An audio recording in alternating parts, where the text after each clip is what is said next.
Au nom du Père et du Fils et du Saint-Esprit. Amen. Mon Seigneur et mon Dieu, je crois fermement que tu es ici, que tu me vois et que tu m'entends. Je t'adore avec profonde révérence. Je te demande le pardon de mes péchés et la grâce de faire avec profit ces 10 minutes de prière. Ma Mère Immaculée, Saint Joseph, mon Père et Seigneur, mon ange gardien, intercédez pour moi. Nous avons vu son étoile. Voilà une nouvelle qui pourrait sembler tout à fait banale. Mais les mages, enfin ceux que l'on appelle les rois mages, la relient au roi qu'ils veulent aller honorer. Et alors Hérode en prend ombrage. Il s'inquiète. Il a peur pour son étoile à lui. Il a peur que ce roi vienne le détrôner. Il n'a pas compris, évidemment, que ce roi, que ce royaume qui est inauguré avec la naissance de Jésus est un royaume de bonté, un royaume d'amour et un royaume de paix. Cette étoile que les mages ont vue, c'est la même que celle qu'ont vue aussi les bergers. L'étoile avait guidé les bergers, elle a guidé les mages. Elle avait illuminé le lieu de la crèche, le lieu où Jésus est né. Elle a illuminé la vie des bergers, en tout cas un moment de leur vie.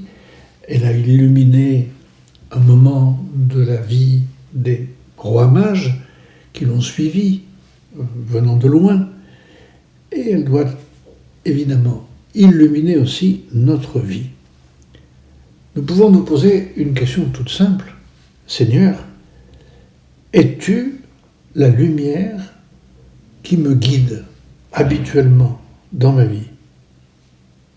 Saint Jean, dans sa première épître, écrit que Dieu est lumière et qu'en lui il n'y a pas de ténèbres.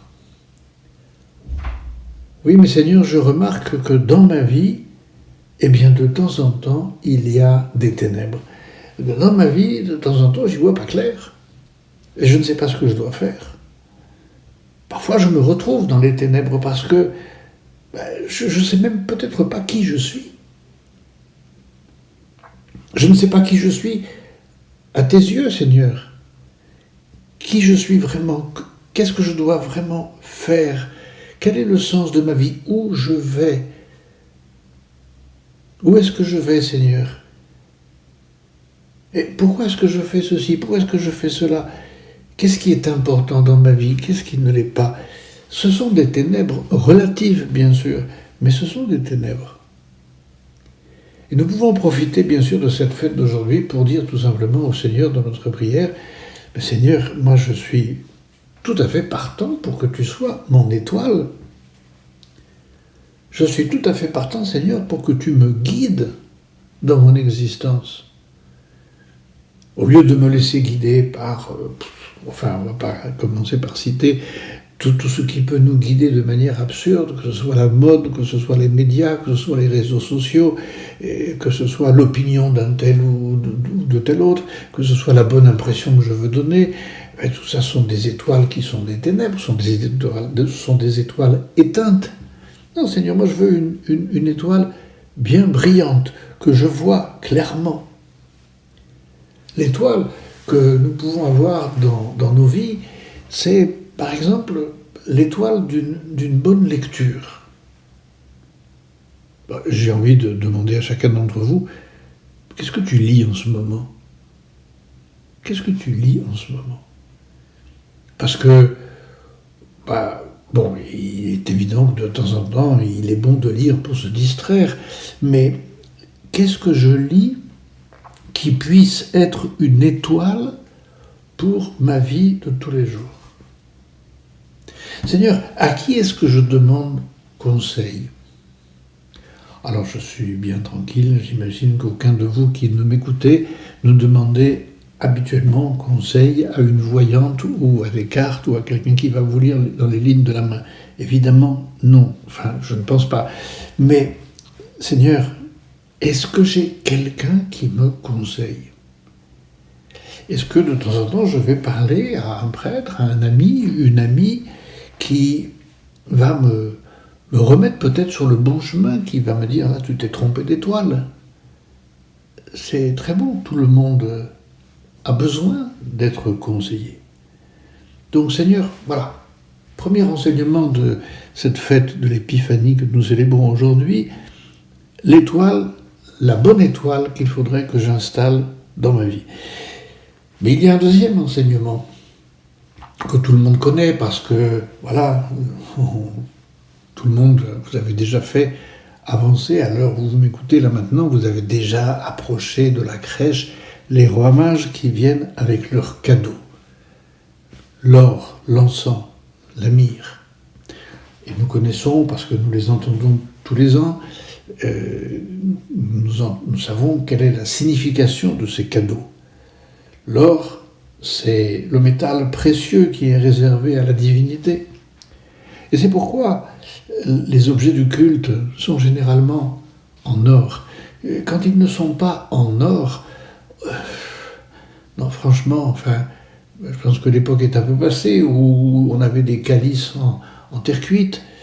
Seigneur, tu mérites un peu mieux que cela, même s'il faut pour cela que je casse ma tirelire et que j'achète un beau calice. Mais oui, les coupes des calices sont en or, enfin, en tout cas elles sont dorées, les patènes sont en or, mais c'est normal, Seigneur. C'est normal quand on voit le faste qui est déployé pour je ne sais quelle cérémonie civile ou militaire. Et c'est juste d'ailleurs, Seigneur, pour toi, oui, l'or, bien sûr. C'est-à-dire, je te donne, Seigneur, ce que j'ai de mieux. Voilà, ce que j'ai de mieux, Seigneur, c'est pour toi, c'est pas pour moi.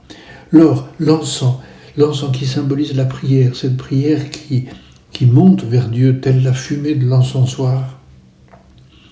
Et la myrrhe qui rappelle ce mélange de myrrhe et d'aloès avec lequel le corps de Jésus a été embaumé et qui nous rappelle l'honneur, l'hommage qui est dû au corps du Christ, c'est-à-dire à l'humanité de Jésus-Christ, et qui nous rappelle que nous pouvons être très humains dans nos relations avec le Seigneur.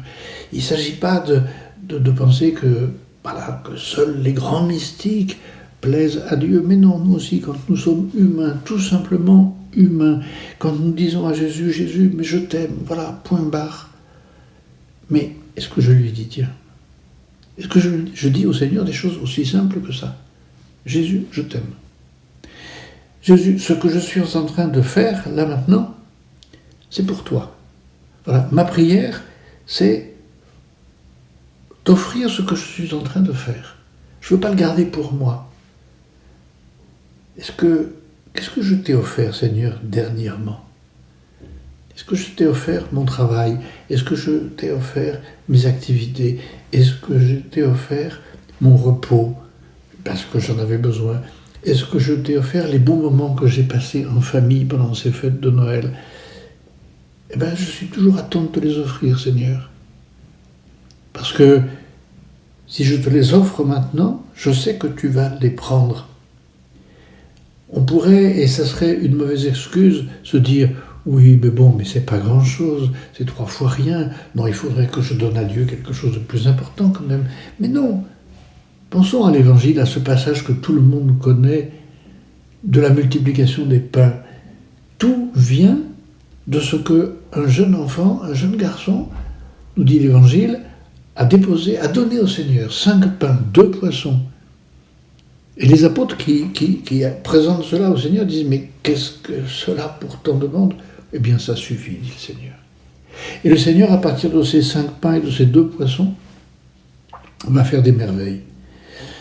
Seigneur, moi, je peux peut-être pas te donner de l'or, mais je peux te donner un peu d'encens, je peux te donner un peu de myrrhe, je peux te donner des choses très simples.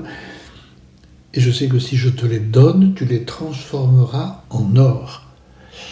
Alors Seigneur, voilà peut-être un tout petit examen de conscience que je peux faire à la fin de chaque journée. Est-ce que je t'ai offert, Seigneur, ce que je viens de faire? Est-ce que je t'ai offert mes joies, mes peines, mes réussites, mes échecs? Est-ce que je t'ai offert tout ça? Eh bien Seigneur, maintenant, alors que je vais m'endormir, eh bien je te les offre pour que, avec cela, c'est peu de choses, mais avec ces petites choses que j'ai dans les mains maintenant, je sais que tu vas pouvoir faire de grandes choses. Alors Seigneur, je te les offre bien volontiers. Que la Vierge Marie, que Saint Joseph, qui nous offre Jésus dans la crèche, nous apprennent à offrir nos petits actes quotidiens, nos petites prières quotidiennes avec lesquelles Dieu pourra peut-être faire de belles choses. Je te remercie, mon Dieu, des bonnes résolutions, des actes d'amour et des inspirations que tu m'as communiquées dans cette méditation. Je te demande de m'aider à les mettre en pratique, ma Mère Immaculée, Saint Joseph, mon Père et Seigneur, mon ange gardien, intercédez